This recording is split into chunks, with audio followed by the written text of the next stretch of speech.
Hai, selamat datang di video gua kali ini. Selamat datang kembali di TNM. Lu tahu kan kalau selera humor gua rendah sekali? Gua ngeliat ada foto ini dari berita dari Palembang. Wih, tersangka. Lucu banget. Gua mentertawakan ini kurang lebih 5-10 menit untuk kemudian gua bawain ke lu aja ada. Wih, tersangka. Nah gitu doang. Anyway, selamat datang kembali di pembahasan lainnya tentang apa-apa yang bisa lo temuin di internet. Di mana akan ada beberapa pembahasan. Salah satunya adalah ini.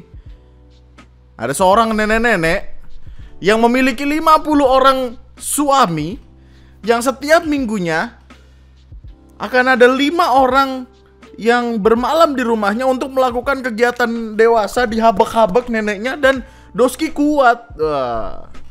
Gue tuh kadang suka bingung tentang bagaimana internet akhirnya membuat beberapa orang di dunia tuh ngebikin konten-konten tolol. Gue nggak tahu ya apakah lu akan memarahi gue dengan menyebut yang kayak gini tolol. Tapi kalau lu lihat sumbernya, ini tuh bohongan. Jadi gini, kan perkaranya rame kan. Ketika suami-suami datang bermalam melunaskan nafkah, suami pertama akan berjaga di luar rumah. Nenek ini punya 50 orang suami. Si bapak ini adalah suami pertama. Ketika suami-suami yang lain datang ke rumah untuk berhabek-habek ria, suaminya akan nunggu depan pintu. Gitu-gitu. Orang rame, reverse harem aja gitu. Orang rame kan, kebingungan, marah-marah segala macem. Gue cari tahulah dari mana perkara ini bermula. Ternyata ini datang dari sebuah konten YouTube. Konten YouTube-nya sendiri 3 bulan lalu. Dan 3 bulan lalunya ini ternyata ya hanya konten, bukan beneran. Penting, video ini dibuat bertujuan hanya untuk hiburan semata dan fiktif belaka. Tidak nyata, tidak ada kejadian apapun. Video ini sebagai pembelajaran agar kaum perempuan dilarang kelas melakukan poliandri. Kenapa? Kenapa nggak bikin konten ngobrol-ngobrol aja daripada bikin konten yang aneh begini? Dan ini masalah YouTube dari dulu, men. Lu tahu sendiri kan, beberapa orang kita tuh terlalu cinta sama headline-nya sampai nggak nonton keseluruhan, sampai semuanya dicerna mentah-mentah gitu. Jadi video ini tuh isinya cuman ada 2 mas-mas ini marah-marah ke nenek-nenek ini sama bapak-bapak ini. Perkaranya juga panjang banget nih, biar gue jelaskan deh. Jadi nenek ini namanya Siti. Nenek Siti ini punya target untuk menikah dengan 100 laki-laki dalam setahun. Dan karena sekarang udah di pertengahan tahun, jadi udah ada 50 laki-laki yang berhasil nenek ini nikahi. Kalau ini kan semuanya berdasarkan scriptingnya, maksudnya ada orang ngebikin skrip tentang itu, terus mereka melakukannya seolah-olah ini sinetron atau FTP untuk kemudian ditaruh di YouTube. Masalahnya yang bikin skrip ini siapa? Dia mengkonsumsi apa? Mungkin gak di kehidupan nyata ada nenek-nenek ingin punya 100 suami yang setiap minggunya akan ada 5 suami untuk datang menghabek-habek nenek tersebut. Gila kali. Ini premisnya gini ya. Ini adalah Bapak Darmono katanya, suami pertama. Bapak Darmono ini memperbolehkan Nenek Siti untuk menikah sebanyak 50 kali adalah karena perekonomian. Terus ditanya, dari 50 kali nikah ini suaminya masih ada semua? Katanya masih. Terus 49 suami sisanya, ini kan yang pertama, 49 sisanya kemana? Katanya misa-misa, ada yang di Jakarta, ada yang di ini, ada itu segala macem. Terus buat ngasih jatahnya gimana? Buat ngasih jatahnya dipanggil ke rumahnya 5 orang setiap minggu. Bapak Darmono ini mengizinkan ketika 5 orang itu datang, bapaknya itu tahu, 5 orang datang itu nginep, terus suaminya ngejaga depan rumah, anjing kayak kuncen. Contohnya kayak mucikari anjing. Terus ditanya, dan ini pertanyaan cukup tolol sebenarnya. Nenek tapi masih kuat? Neneknya bilang masih. Kata gue kalau mau bikin sinetron yang bener dikit. Terus ditanya, Bapak kenapa membiarkan istrinya menikah pengen 100 kali dalam setahun? Bapak istrinya emang berapa? Saya sih istrinya 4, kata bapak-bapak ini. Kemudian larilah perkaranya ketika di pertengahan, perkaranya jadi lari. Ini apa jangan-jangan bapak membiarkan istrinya nikah banyak untuk pesugihan. Tiba-tiba pesugihan kata gua nih. Cerita aneh sekali. Dua orang ini datang ke sini untuk mengomelin istri yang poliandri dan suami yang poligami. Karena apa? Karena dianggap mereka berdua ini melakukan pesugihan, yang mana pesugihannya itu membuat warga-warga sekitar meninggal. Ini siapapun yang bikin skripnya, lu tanya mengkonsumsi apa? Kok bisa? Itu skrip dikasih sutradara FTV, sutradaranya shock aja. Mau konsumsi apa lu? Makan apa lu? Brownies aja. Yang paling gue garis bawahi ada ini. Soalnya setiap kali dua orang ini lewat depan rumah orang di dalam rumah itu besoknya meninggal. Apa? Aneh bener. Videonya 3 bulan lalu, gue juga nggak tahu perkaranya diramein lagi karena apa. Apa mungkin buat kocak-kocakan atau gimana. Tapi ya pada akhirnya ini cuma akun YouTube bangsanya Laslos. Laslos apa kabar ya? Lu inget Laslos gak sih? Laslos, pocong masih ada. 3 tahun lalu aja gini, gue bikin videonya 3 tahun lalu masih lucu. Pocong punya titit aja. Lolos sensor YouTube lagi, brengsek aja kan emang. Ya ini kayak bangsanya Laslos aja gitu. Dia bikin video aneh-aneh, di bawahnya ada disclaimer. Sama aja. Terus kalau ini pada akhirnya nggak tahu dia pengen jadi tipikal ustadz atau gimana nggak tahu, tapi ya dia intinya jualan madu ruqyah pada akhirnya ya. Nggak tahu juga lah. Aneh. Apapun yang lu lihat di internet lu cari tahu dulu dah. Kadang aneh-aneh dan nggak masuk akal gitu. Perkara selanjutnya, perkara ini sebenarnya udah sempat gua record bersamaan dengan video yang nanti sisanya akan lu tonton. Cuman gue putuskan untuk record ulang karena ada beberapa update yang datang bertubi-tubi gitu dan perkaranya jadi sangat amat membingungkan. Khususnya ketika lu tahu kronologis yang terjadi. Intinya gini, kita mulai dengan ini. Lu tahu perkara ini harusnya. Perkara ini rame sekali Facebook, Twitter, Instagram. Dan gue yakin pun kita semua setuju gitu kalau perkara ini ngebikin emosi. Coba lu bayangkan main anak kecil yang ekspresinya tuh bahkan sesuci itu, sepolos itu, dia nggak tahu apa-apa. Tiba-tiba dihadapin sama kondisi semenjijikan itu. Lu kebayang gak tergedenya jadi kayak apa gitu. Trauma itu akan dibawa sampai mana sama dia. Ini nyokapnya men, nyokap kandung, ibu kandung. Apa nggak mencak-mencak sendiri ketika ngelihatnya? Tanpa gue kasih tahu panjang lebar, harusnya lo tahu ini apa. Ini tentang seorang ibu yang ngebikin video memaksa anaknya untuk melakukan hal tidak senonoh tersebut. Perkaranya rame, pihak pemerintah turun tangan, Komnas Anak sama Komnas Perempuan diturunin buat ngebantu perkaranya sendiri. Kemudian akhirnya ibu-ibu ini ketahuan siapa. Orang ini pun ketahuannya bukan karena ditangkap. Orang ini menyerahkan diri.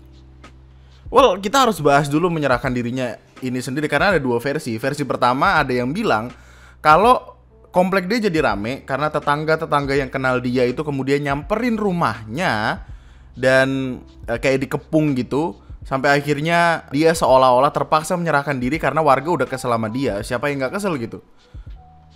Versi kedua ada yang bilang kalau emang ya atas kesadaran dirinya aja dia kemudian datang ke kantor kepolisian untuk mengakui perbuatannya. Kita nggak tahu yang mana, tapi apapun versinya, si ibu-ibu ini ke kantor polisi ditemenin sama warga bareng suami dan keluarga suami, dimana banyak orang yang sempat bilang kalau keluarga suaminya ini sangat kooperatif. Kalau ada yang nanya di mana keluarganya dia, keluarga si cewek si ibu ini, nggak ada.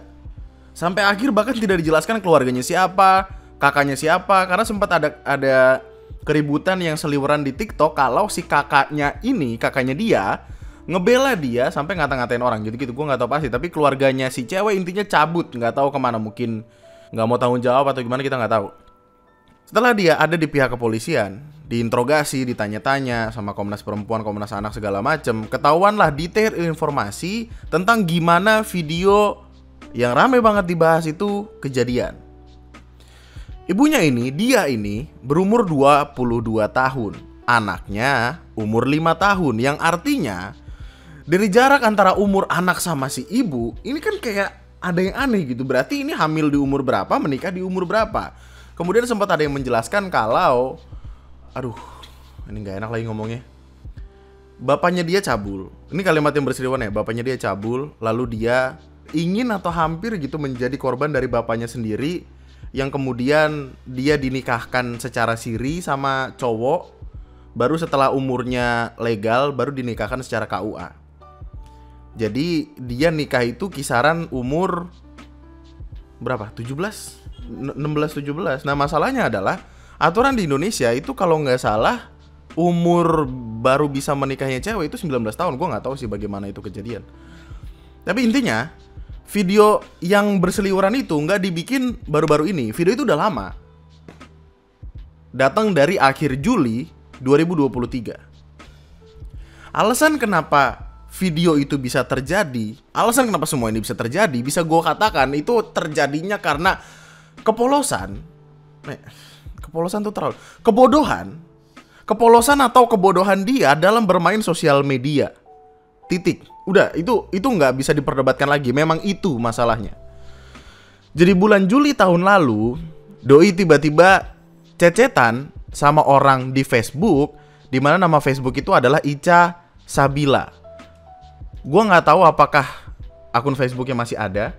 Gua nggak tahu apakah ini dia beneran cewek bernama Ica Sabila atau tipikal orang-orang cabul yang ngejual bokep ditaruh di Telegram terus orang masuk bayar. Gua nggak tahu. Si pelaku, ibu tadi itu cecetan sama Ica Sabila ini. Kemudian dari cecetan sama orang random di internet ini, si pelaku itu diiming-imingi uang sebesar 15 juta kalau si ibu ini mau ngirimin foto tanpa busananya. Kita nggak pakai baju sehelai pun gitu. Mungkin, ini gue bilang mungkin ya karena gue nggak tahu pasti kondisinya kayak apa. Tapi mungkin karena perkara perekonomian, dia desperate nggak punya duit, tiba-tiba dapat omongan kayak gitu, dia mungkin merasa kayak ada malaikat turun dari langit dan langsung dipercaya mentah-mentah sama dia. Waktu itu, yang ada di kepala si pelaku, kita mulai dari sekarang sebutnya pelaku. Di kepala pelaku ini cuman ada 15 juta itu. 15 juta yang ditawarkan turun dari langit itu. Gue tahu 15 juta itu uang yang banyak. Orang bahkan rela buat ngebunuh orang lain demi duit yang bahkan gak nyampe 15 juta gitu. Maksudnya kayak banyak orang yang rela melakukan apapun untuk duit yang bahkan gak nyampe 15 juta. Gue tahu itu uang yang sangat banyak. Cuman mungkin karena di pikirannya yang dikorbankan itu cuman dia, yang in a way kayak nggak pakai baju itu, si pelaku ini beranilah dia buat ngirim foto dirinya. Foto itu dikirimkan di akhir Juli itu, sekitar tanggal 30 atau 31 gitu. Nah, sialnya tuh di sini, dia ini ketemu sama penipu. Ketika foto nggak pakai baju itu udah dikirim, penipu ini kemudian minta yang lebih. Awalnya penipu ini minta buat si ibu ngebikin video bareng suaminya. Jadi kayak ya video pelaku bareng suaminya dikirim ke orang di Facebook ini. Tapi waktu itu suaminya nggak ada di rumah. Yang ada cuman anaknya. Blognya dia bilang cuma ada anaknya. Kenapa dia bilang? Maksudnya penipu-penipu ini kan udah mah lebih ada begitu kan, pikirannya juga kita nggak bisa tebak buat apa dong. Akhirnya si penipu ini kemudian minta hal tolol yang cuma dipikirkan sama orang tolol buat ibunya ngebikin video begituan sama anaknya. Goblok. Nih saat itu pelaku sempat menolaknya. Kemudian orang tersebut memaksa pelaku untuk tetap membuat video dengan anak pelaku dengan durasi sekitar 15-20 menit. Walau pelaku menolak, namun orang tersebut tetap memaksa pelaku dengan mengancam akan menyebarkan foto pelaku dan menghancurkan hidup pelaku. Si pelakunya ngancam bakal ngancurin hidup. Maksudnya ya gimana? Di sini mungkin si pelaku ini udah panik. Mungkin si ibunya ini udah panik. Dia nggak tahu apa yang harus dia lakukan. Dan sekali lagi, ini kan either kebodohan atau kepolosan kan. Entah karena panik hidupnya berantakan atau masih merasa yakin dia bisa dapat 15 juta itu, dibuatlah kemudian 2 video yang gue yakin kepala manusia tuh ngelihatnya kayaknya nolak deh. Untuk anak sekecil itu, sepolos itu dihadapkan dengan kemungkinan Dengan perlakuan oh my god. Videonya dibikin. Setelah itu videonya dikirim ke si penipu. Dipikirnya perkara udah selesai, tapi ternyata yang ibunya lakukan ini hanya menaruh paku terakhir di dalam peti mayat, peti mati yang disiapin buat dirinya sendiri. Si penipu ini ngilang. Habis itu si penipu ini ngilang. Si ibunya ini diblokir setelah sebelumnya minta buat ngapus percakapan. Ya udah, hapus percakapan kita, baru saya transfer duitnya setelah kamu hapus percakapannya. Nah, gua nggak tahu ini penipunya tuh kebangetan pinter apa gimana, nggak tahu. Apa mungkin dia udah terbiasa melakukan ini, gua nggak tahu. Tapi kayak dia ngilangin barang bukti. Kemudian setelah itu diblokir Facebook. Facebook kan gitu ya, maksudnya ketika diblokir lu bahkan nggak bisa nge-search namanya di search bar. Bener-bener pure hilang aja gitu. Well, at least itu sih yang kita tahu. Maksudnya penuturan ini datang dari pelaku, which is si ibu dari anak tadi. 22 tahun, bertemu dengan Facebook, dengan kematangan otak yang gua rasa kurang. Yang miris dari perkara ini adalah yang ibu tadi itu punya bayi cewek. Jadi dia punya anak kedua. Umur anak keduanya ini 5 bulan. Cewek masih ASI. Kalau matematika gua nggak salah, kalau matematika gua jalan, artinya ketika video itu dibikin, di dalam perut berarti ada bayi. Shock gak lu, men? Kepikiran gak lu ini bisa terjadi? Maksudnya secara rentetan perkaranya ini nggak masuk akal. Asumsi banyak orang kemudian berpikiran kalau alasan kenapa dia butuh banget duit 15 juta itu sampai rela buat ngelakuin mostly apapun adalah karena dia punya kebutuhan, karena dia baru mau punya bayi lagi. Stres, men. Gue nyari tahu perkaranya tuh, aduh, mual, enek. Dan dari kabar yang beredar, ini info tambahan. Dari kabar yang beredar, dia ini, si pelaku ini sebenarnya udah sempet ada ngelapor ke kantor kepolisian di daerahnya dia. Jadi 2023 ketika dia ngedapetin chat itu terus dia kirimin video segala macam diblokir, dia niatnya pengen ngelapor polisi. Tapi dari kepolisian daerahnya dia diminta buat ke Polres aja. Nggak tahu, mungkin karena ada cyber khusus apa gimana, gue nggak paham lah intinya. Tapi setelah dibilang gitu, dia nggak ngelanjutin laporannya. Gue nggak tahu kenapa. Dan urusan sama kepolisiannya akhirnya sekarang ketika dia menyerahkan diri, dicari tahu segala macam. Anak atau korban masih dilakukan pendampingan dari pihak PPA. Kasus ini akhirnya dilimpahkan ke Polda Metro Jaya karena mungkin biar diurus sama tim cybercrime. Dan ini orangnya, men, kalau dilihat ya, dia tuh emang bener masih kecil. Maksudnya dia kelihatan masih mudanya. Ini video ketika dia ditangkap, maksudnya ini ke kontrakan atau ke rumahnya gitu, gue nggak tahu, intinya disamperin gitu, terus diambil semua barang bukti yang diperlukan, ada HP, ada baju anaknya tadi. Nanti dicari-cari dah. Pokoknya penuturan yang tadi gue jelaskan itu semuanya menurut keterangan dari pelaku. Pertanyaannya, apakah si ibu-ibu ini tetap salah? Di mata gue iya, jelas. Maksudnya gimana sih lu? Perkaranya itu harusnya bisa dia hindari. Dia tuh udah kejebak nih, udah ngirim foto. Kalau misalkan dia punya critical mindset gitu, maksudnya otaknya dipakai gitu. Ketika dia udah ngirimin foto itu, terus dia tahu si penipu ini minta yang lain, harusnya kan dia ngerasa ada yang aneh dong. Ya udah, korbanin aja si foto itu. Kenapa di tawaran selanjutnya yang ngebawa anaknya malah dia ikutin? Anaknya, bro, darah daging. Gila. Lu bayangin gini, ada cicak nih, cicak jatuh dari atas, plek, kena lem tikus. Tapi cicak ini yang kena lem tikus cuman buntutnya doang. Masih bisa dong diputusin, meskipun butuh waktu lama untuk recovery, tapi kan ya ini buntutnya doang gitu. Nah masalahnya, kenapa setelah itu malah si cicak ini nyeburin diri ke lem itu? Dia bisa berhenti di foto loh.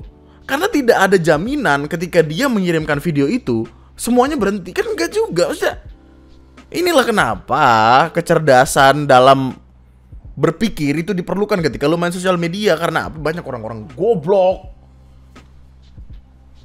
Dengan metode penipu yang kayak gitu, gue yakin ini penipu tuh nggak sekali dua kali, men. Yakin gue. Yang dicari sama penipu ini adalah orang-orang yang pengen duit instan. Karena itulah orang-orang di internet ya isinya marah-marah sama ibunya. Karena apa ya? Karena masa perkara ekonomi yang ditumbalkan gitu loh. Harusnya kalau otak dipakai, maksudnya kayak di dunia ini nggak ada yang namanya duit instan jatuh dari langit gitu, nggak ada. Siapa yang mau ngasih? Ngotak dikit lah. Itu kan kenapa pendidikan tuh penting.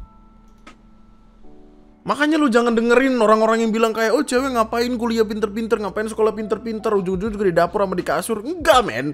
Urusannya sama tingkat intelijensitas dari si orang ini. Kalau pribadinya tidak mendapatkan pendidikan yang jelas, langkah yang ditempuh adalah nyari langkah-langkah instan yang gak masuk di akal. Anaknya 5 tahun. Bisa kebayang gak lu?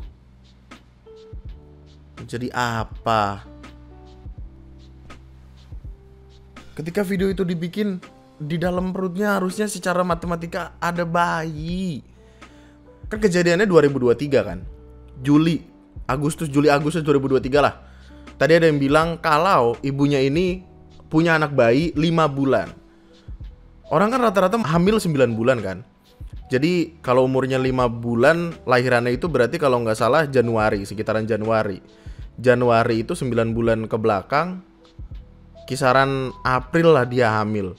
April atau Mei gitu dia hamil. Yang artinya bulan Juli itu kan udah berapa? 2-3 bulan. Jalan ke-4. Gak tahu ya, bingung bro.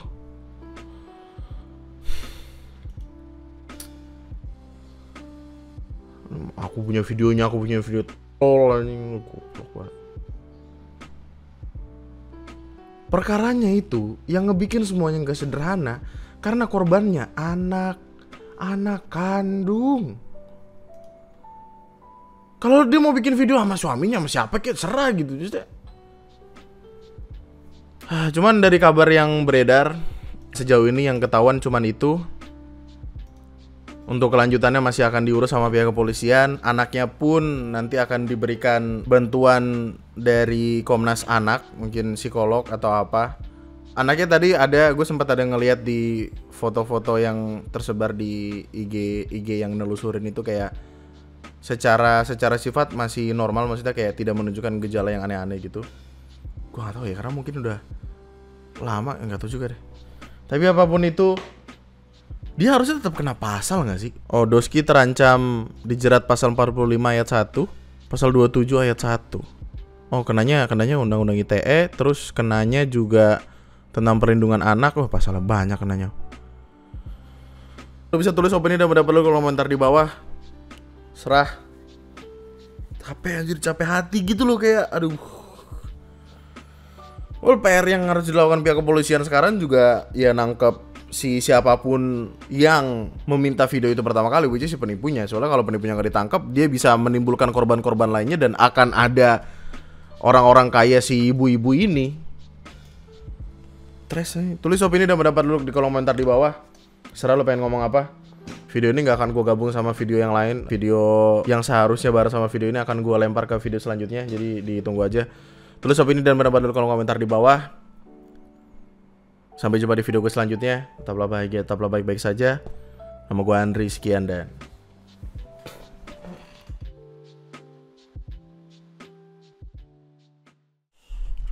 gue kayak makin merasa kayak orang-orang yang punya HP tuh harus diseleksi dulu gitu loh. Kayak minimal dikasih, I don't know, 50-100 pertanyaan yang isinya adalah tentang lu kira-kira bakal ngelakuin ini atau enggak, lu cukup pintar atau enggak. Pokoknya disortir gitu lah siapa aja yang boleh pakai HP, pakai internet. Kayaknya itu deh bagus dah. Semua orang berhak untuk mendapatkan akses internet, tapi tidak untuk orang-orang yang tolol. Tolol kayaknya terlalu kasar deh. Untuk orang-orang yang nggak paham atau diajarin dulu dari awal. Lu nggak tahu emang ada bocah kelas 6 SD ngelabrak guru, anjing gitu gue. Stres banget tuh. Itu ada di video selanjutnya, nanti ditunggu aja.